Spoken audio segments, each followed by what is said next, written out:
আসসালামু আলাইকুম। আশা করছি যে যেখানে বসে আমার ভিডিওটি দেখছেন আল্লাহর মধ্যে সবাই ভালো আছেন। আজকে খুবই জনপ্রিয় একটি খাবার চটপটির রেসিপিটা আপনাদের সাথে শেয়ার করবে। দারুণ হয়েছে, খুবই মজার। একবার হলো বাসায় ট্রাই করে দেখবেন, আর দোকানের থেকে আপনাদের কিনতে হবেই না, এতটাই মজা হয়েছে। তো এর জন্য এখানে আমি হাফ কেজি পরিমাণে নিয়েছি। আসলে এটাকে আমরা চটপটির ডালই বলি। মানে দোকানে গিয়ে বললেই হবে যে আমাকে চটপটির ডাল দেন, তখন আপনাদেরকে এরকম একটা ডাল দিয়ে দিবে। তো এটা আমি ওভারনাইট ভিজিয়ে রাখবো, মানে একটু বেছে, তারপরে যদি ভিতরে কোনো পোকা টোকা থাকে অবশ্যই কিন্তু চেক করে নেবেন, নতুবা গরম পানি দিয়ে 5 থেকে 6 ঘন্টা এটা ভিজিয়ে তো অবশ্যই রাখতে হবে। তারপর খুব ভালো করে ধুয়ে হাত দিয়ে যতটা পারা যায় পুরো খোসাটা ছাড়িয়ে নিয়েছি, মানে এটা ধোয়ার সময় করেছি। তারপরে এখন এটা যদি হাঁড়িতে দেন তাহলে হাঁড়িতে পর্যাপ্ত পরিমাণে পানি দিয়ে সিদ্ধ করে নিতে হবে। অনেক সময় এই ডালটা কিন্তু খুব তাড়াতাড়ি সিদ্ধ হয়ে যায়, আবার অনেক সময় অনেকটা দেরি হয়। তো আমি প্রেশার কুকারে বসিয়ে দিচ্ছি, আর এখানে দিয়ে দিব 2টা আলু আমি কেটে টুকরো করে দিয়েছি, সাথে হাফ চামচ আদা বাটা আর হাফ চামচ রসুন বাটা দিয়েছি। আর এখন 1 চামচ লবণ দিব, পরবর্তীতে আবার চেক করে আবার দেওয়া যাবে। আর দিয়ে দিচ্ছি রঙের জন্য হাফ চামচ হলুদের গুঁড়া। তারপর একটু ভালো করে সব কিছু মিলিয়ে নিব। তারপর এটা 6টা সিটি দিয়ে নিব। তবে আমার 6টা সিটি লেগেছে, তবে আপনাদের আরও কম লাগতে পারে, একটু চেক করে নেবেন। কড়াইতে আমি তেল দিয়ে তারপরে একটু পেঁয়াজ আর একটু রসুনটা ভেজে নিব। এই ডালটা যখন সিদ্ধ করেছি, মানে প্রেশার কুকারের যখন উঠাইছি ঢাকনাটা, তখন আমার গন্ধটা একদম ভালো লাগে না, তাই ভাবলাম একটু বাগার দেই। সামান্য পরিমাণে আদা রসুন হলুদ আর হাফ চামচ মরিচের গুঁড়া দিয়ে মশলাটা খুব ভালো করে ভেজে নিয়েছি, যাতে এর ভেতর থেকে কোনো রকম গন্ধ না থাকে। এজন্য অ্যাড করেছি সামান্য একটুখানি পানি, আর দিয়ে দিচ্ছি লবণ পরিমাণ মতো।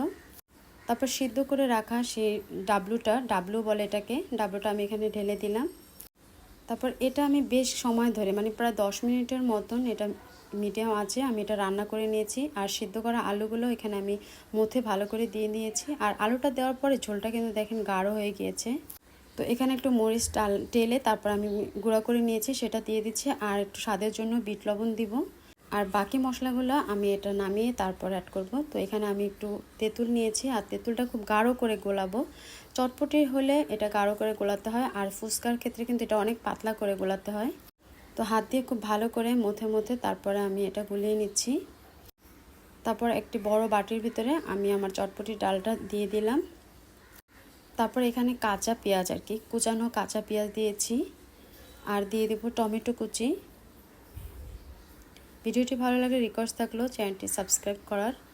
তারপরে দিয়ে দিচ্ছি কুচানো কাঁচা মরিচ, আর দিয়ে দিচ্ছি একটুখানি মরিচের গুঁড়া, আর দিয়ে দিব ধনিয়া পাতা।